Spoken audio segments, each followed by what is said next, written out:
سنن ابن ماجہ کتاب الاحکام بابو من ادعا ما لیس لہ وخاصم فی رقم الحدیث 2319 عن ابی ذر انہ سمع رسول اللہ صلی اللہ علیہ وآلہ وسلم یقول، حضرت ابو ذر رضی اللہ تعالیٰ عنہ روایت کرتے ہیں کہ رسول اللہ صلی اللہ علیہ وآلہ وسلم نے ارشاد فرمایا، من ادعا، جس نے کسی ایسی چیز کا دعویٰ کیا ما لیس لہ، جو اس کی نہیں تھی، فلیس منا، وہ ہم میں سے نہیں ہے، ولیتبوّأ مقعدہ من النار، وہ اپنا ٹھکانہ جہنم میں بنا لے۔ نہ حق کسی کا مال غصب کر لینا، کسی کا مال دبا لینا، کسی کے مال پر قبضہ کر لینا، یہ ناجائز اور حرام ہے۔ ناحق مال کھانے والا اپنے پیٹ میں آگ بھرتا ہے، اور یہ کوئی معمولی چیز نہیں ہے کسی کا مال غصب کر لینا، کسی کا مال دبا لینا، کسی کی چیز لے لینا اور اس کے دعوے دار ہو جانا۔ ساری عبادتیں جو ہم ادا کرتے ہیں وہ بھی اس وقت تک ناکافی ہیں جب تک ہم اس ظلم سے برات نہ حاصل کر لیں، اس کی معافی تلافی نہ کر لیں۔ جب تک ہم غصب قبضہ چھوڑ نہ دیں اور وہ شے وہ چیز مالک کے حوالے نہ کر دیں۔ بعض اوقات ایسے معاملات میں جھوٹی قسمیں تک کھا لیتے ہیں، اپنی بات کو سچا بتانے کے لیے جھوٹی قسم اٹھا لیتے ہیں۔ اللہ کے حبیب کریم علیہ الصلوۃ والسلام کا ارشاد پاک ہمارے لیے یہ قابل غور ہے۔ سنن ابی داؤد کتاب الایمان والنذور اور حدیث کا نمبر ہے 3244۔ فقال رسول اللہ صلی اللہ علیہ وآلہ وسلم، رسول پاک صلی اللہ علیہ وآلہ وسلم نے ارشاد فرمایا، لا یقتطع احد مالا بیمین، جو کوئی قسم اٹھا کر کسی کا مال مار لیتا ہے، الا لقی اللہ وہو اجزم،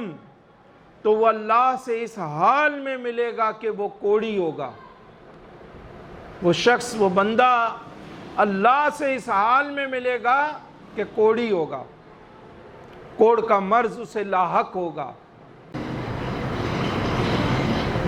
صحیح المسلم کتاب البر والصلۃ والادب اور حدیث کا نمبر ہے 6541۔ ایک مسلمان کا خون، مال اور عزت، اس کی حرمت کیا ہے؟ محبوب کریم علیہ الصلوۃ والسلام ارشاد فرماتے ہیں، حضرت ابو ہریرہ رضی اللہ تعالی عنہ اس کے راوی ہیں، اللہ کے حبیب کریم علیہ الصلوۃ والسلام نے ارشاد فرمایا، کل المسلم علی المسلم، ہر مسلمان پر دوسرے مسلمان کا، حرام دمہ ومالہ وعرضہ، خون، مال اور عزت حرام ہیں۔ یعنی مسلمان کا خون، مال اور عزت یہ قابل احترام ہے، دوسرے مسلمان کے لیے حرام ہے کہ وہ بلا وجہ اس کی جان لے یا اس کا مال مار لے یا اس کی عزت خراب کرے۔ مسلمان ہمارے لیے ہر صورت قابل احترام ہے۔ مسلمان کو اللہ اور اس کے رسول علیہ الصلوۃ والسلام نے تکریم عطا فرمائی ہے۔ انسان کی بذات خود اپنی تکریم ہے، عزت ہے، حرمت ہے، اور مسلمان ہونے کے ناطے اس کی حرمت اور بڑھ جاتی ہے۔ سنن ابن ماجہ کتاب الفتن اور حدیث کا نمبر ہے 3932۔ حدثنا عبداللہ ابن عمر قال رأيت رسول اللہ صلی اللہ علیہ وآلہ وسلم یطوف بالکعبہ۔ حضرت عبداللہ بن عمر رضی اللہ تعالی عنہما آپ روایت کرتے ہیں رسول اللہ صلی اللہ علیہ وآلہ وسلم کو خانہ کعبہ کا طواف کرتے ہوئے میں نے دیکھا۔ وَيَقُول، اور اللہ کے حبیب صلی اللہ علیہ وآلہ وسلم کو یہ فرماتے ہوئے سنا، مَا أَطْيَبَكِ وَأَطْيَبَ رِيحَكَ، تو کتنا عمدہ ہے اور تیری خوشبو کتنی پیاری ہے۔ کعبہ سے خطاب فرمایا۔ مَا أَعْظَمَكِ، تو کتنا عظیم المرتبت ہے، وَأَعْظَمَ حُرْمَتِكَ، اور تیری حرمت کتنی زیادہ ہے۔ وَالَّذِي نَفْسُ مُحَمَّدٍ بِيَدِهِ، قسم ہے اس ذات پاک کی جس کے قبضہ قدرت میں محمد صلی اللہ علیہ وآلہ وسلم کی جان ہے۔ لا حرمت المؤمن اعظم عند اللہ حرمتا منک مالہ و دمہ، کہ مومن کی جان و مال کی حرمت اللہ کے نزدیک تیری حرمت سے زیادہ ہے۔ کعبہ سے خطاب، اور اللہ کے حبیب ارشاد فرما رہے ہیں کسی کی تھوڑی چیز بھی دبا لینا، اس پر قبضہ کر لینا، اس کو غصب کر لینا، وہ چھین لینا، اس پر ڈاکہ ڈال لینا، وہ چوری کر لینا، وہ اپنا مال بنا لینا، سخت گناہ کا کام ہے۔ اللہ کے حبیب صلی اللہ علیہ وآلہ وسلم کا یہ ارشاد پاک ہمیں بہت کچھ سمجھاتا ہے۔ صحیح البخاری کتاب المظالم، باب اسم من ظلم شیئا من الارض، رقم الحدیث 2454۔ عن سالم عن ابیہ رضی اللہ تعالی عنہما قال قال النبی صلی اللہ علیہ وآلہ وسلم، حضرت سالم رضی اللہ تعالی عنہ اپنے والد حضرت عبداللہ بن عمر رضی اللہ تعالی عنہ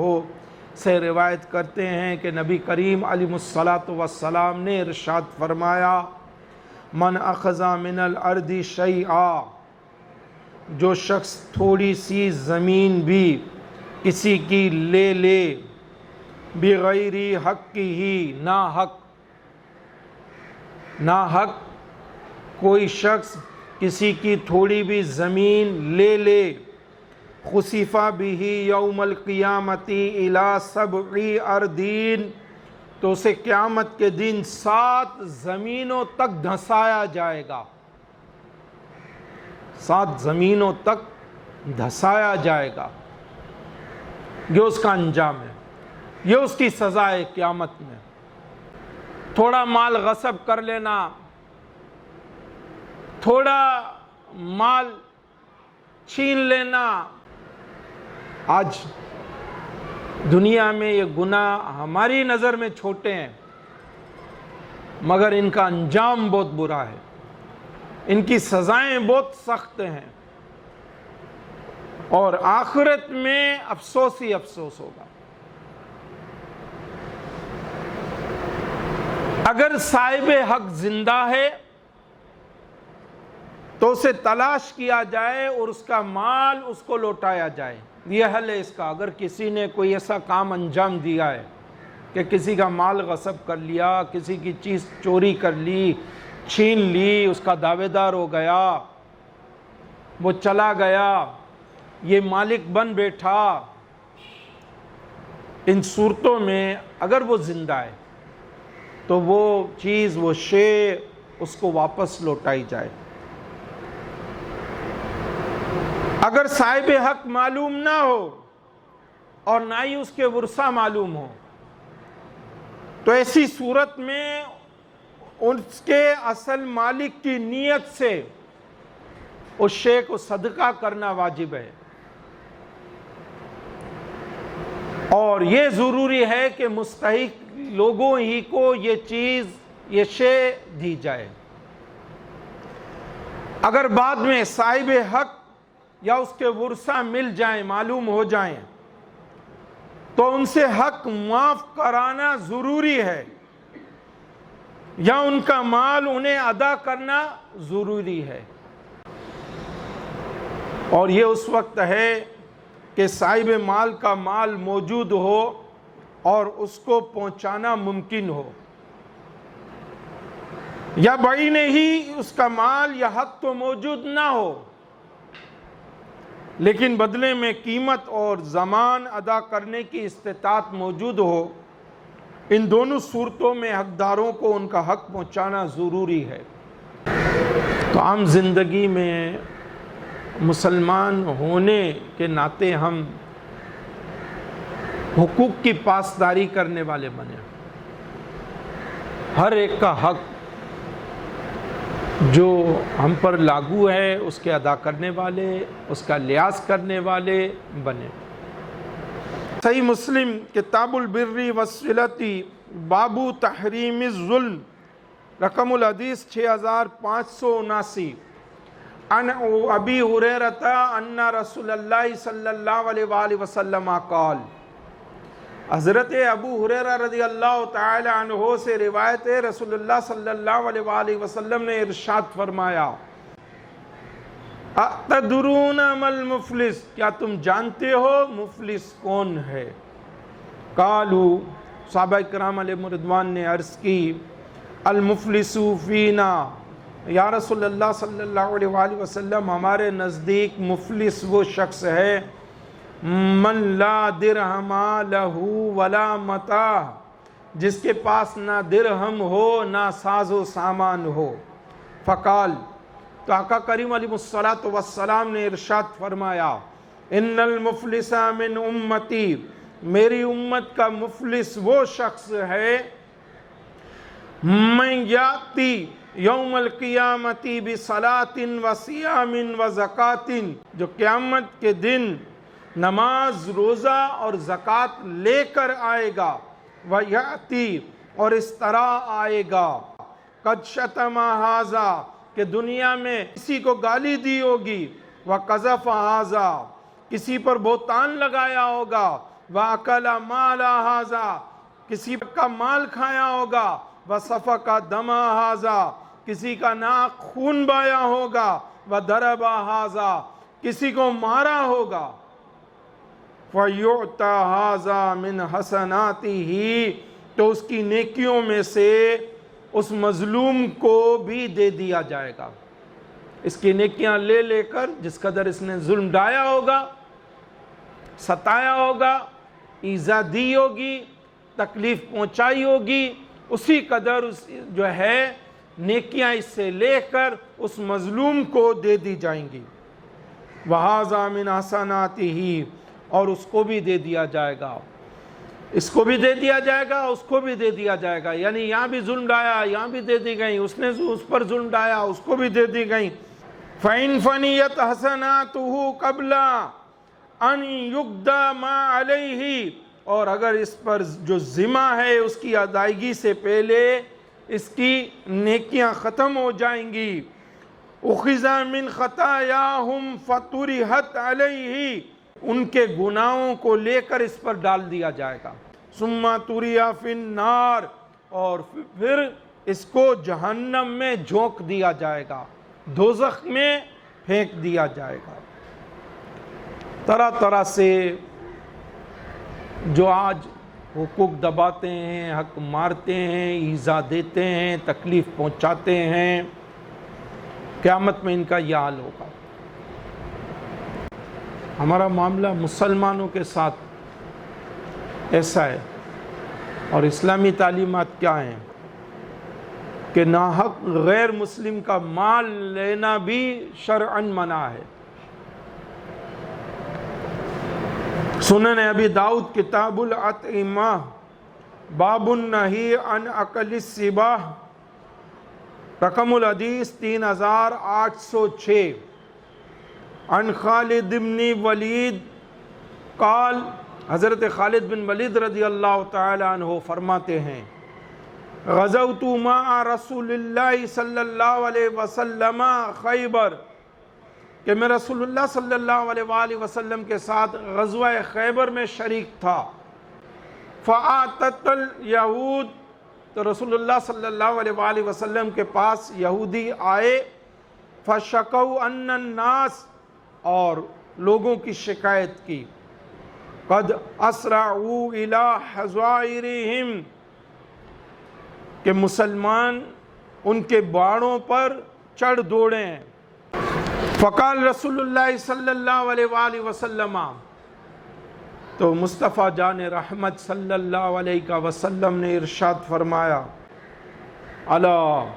لا تحل اموال المعاہدین، ذمی کافروں کا مال حلال نہیں ہے،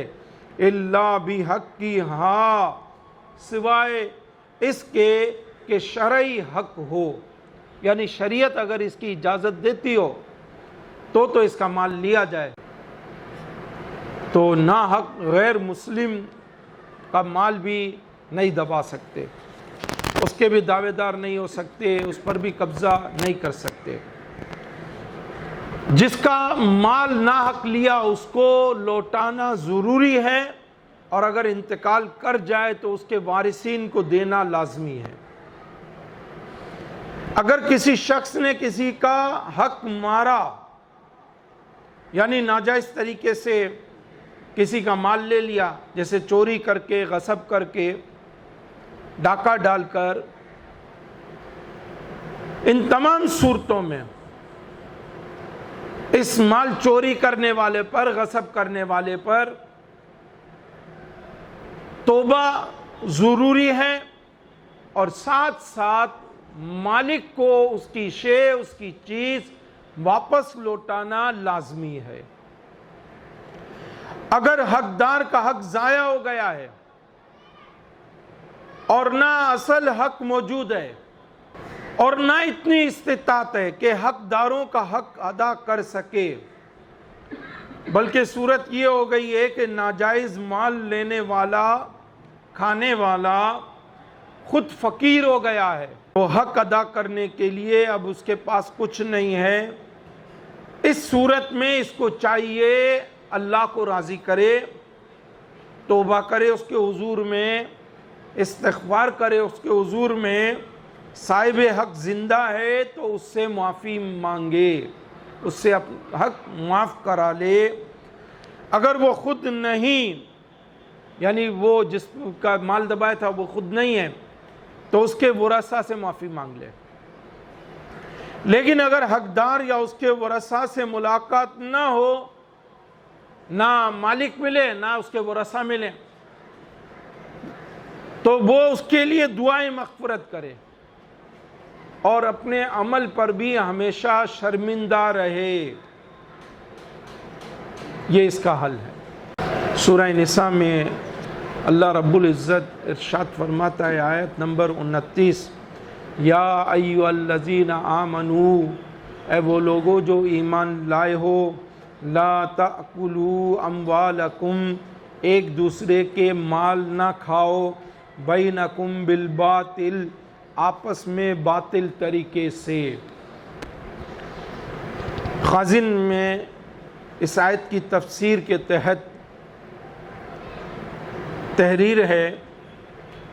کہ باطل طریقے سے مراد وہ طریقہ ہے جس سے مال حاصل کرنا شریعت نے حرام قرار دیا ہے، جیسے سود، چوری، جوئے کے ذریعے مال حاصل کرنا، جھوٹی قسم کھا کر مال ہتھیانا، جھوٹی وکالت کر کے، خیانت کر کے یا غصب کے ذریعے مال حاصل کرنا، یہ سب اس میں شامل ہے۔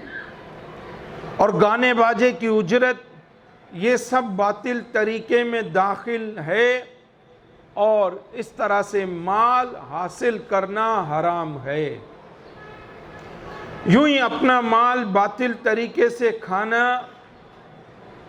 بھی اس میں شامل ہے۔ یعنی گناہ اور نافرمانی میں خرچ کرنا، یہ بھی اپنے مال کو باطل طریقے سے کھانا ہے۔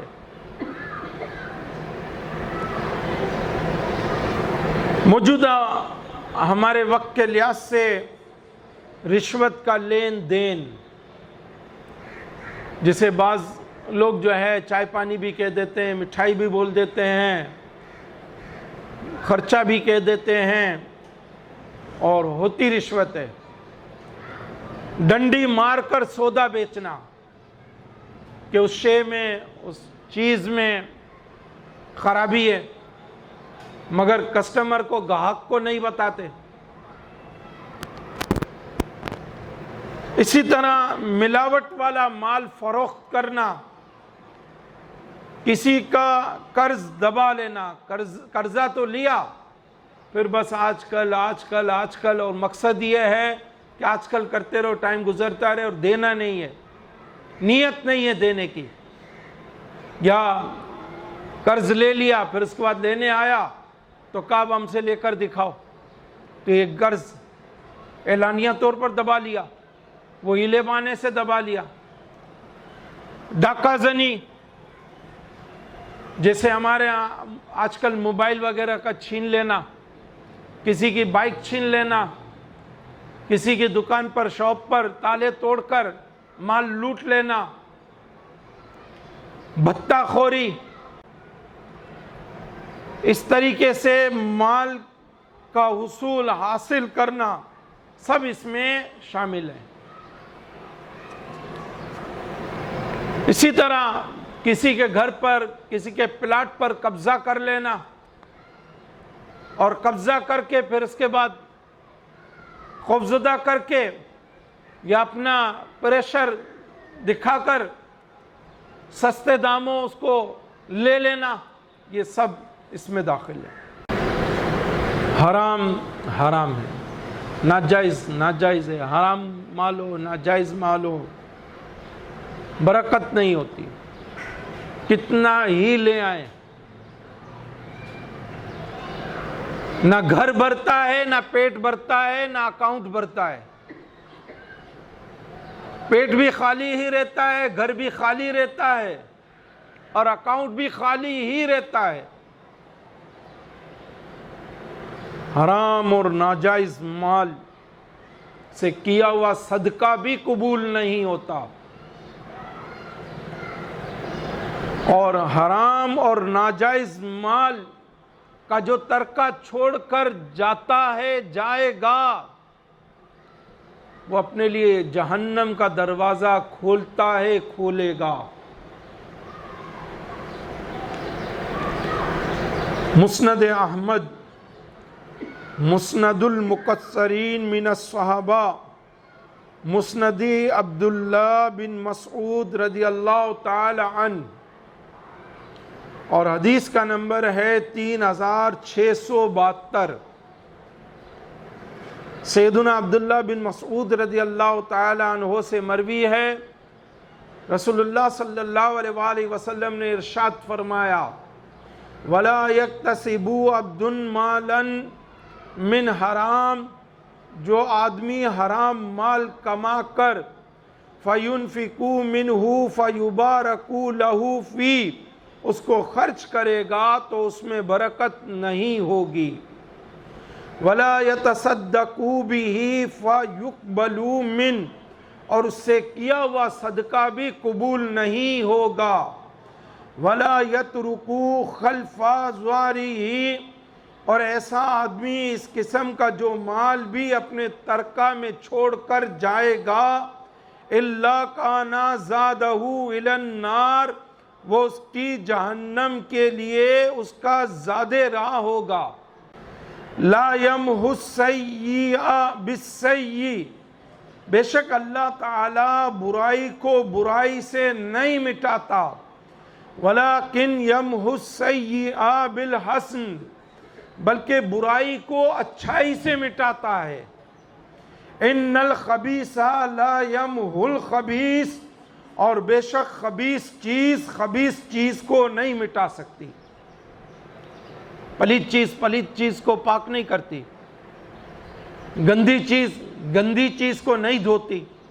یہ تو مثال ہمارے سامنے واضح ہے۔ ناجائز اور حرام کا مال گندگی ہے، پلیدی ہے، خباثت ہے، تو اس کے ذریعے ہم چاہیں کہ ہمارے گناہ کم ہو جائیں، مٹ جائیں، دھل جائیں، معاف ہو جائیں، ایسا نہیں ہو سکتا۔ حدیث مبارکہ سے واضح ہوا، حرام مال خرچ کرنے سے گناہ نہیں مٹتے، گناہ نہیں دھلتے، گناہ کم نہیں ہوتے، بلکہ حلال مال خرچ کرنے سے ہی گناہوں کی صفائی ہوگی، گناہ دھلیں گے، نامہ اعمال صاف ہوگا، اللہ راضی ہوگا۔ اس لحاظ سے غور و فکر کریں، اپنی اصلاح کا سامان کریں، اپنی آخرت کی بہتری کا سامان کریں۔ عمومی زندگی میں جہاں ایسا کہ کہیں ظلم ہم سے ہو گیا، ہم نے کسی کے ساتھ ظلم کیا، کسی کو یوں اذیت پہنچائی، تکلیف پہنچائی، معذرت کر لیں، معافی مانگ لیں، اس کو راضی کر لیں،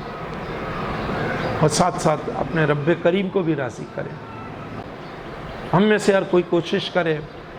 کہ عام زندگی میں ہم کسی کو اذیت نہ پہنچائیں، تکلیف نہ دیں، اور ہماری وجہ سے کوئی ایسا فعل، کوئی ایسا عمل، کوئی ایسا کام نہ ہو جس کی وجہ سے کسی مسلمان کو اس طرح کی اذیت اور تکلیف پہنچے۔ اللہ پاک مجھے آپ سب کو بچنے کی توفیق عطا فرمائے، ہماری حفاظت فرمائے۔ وما علینا الا البلاغ المبین۔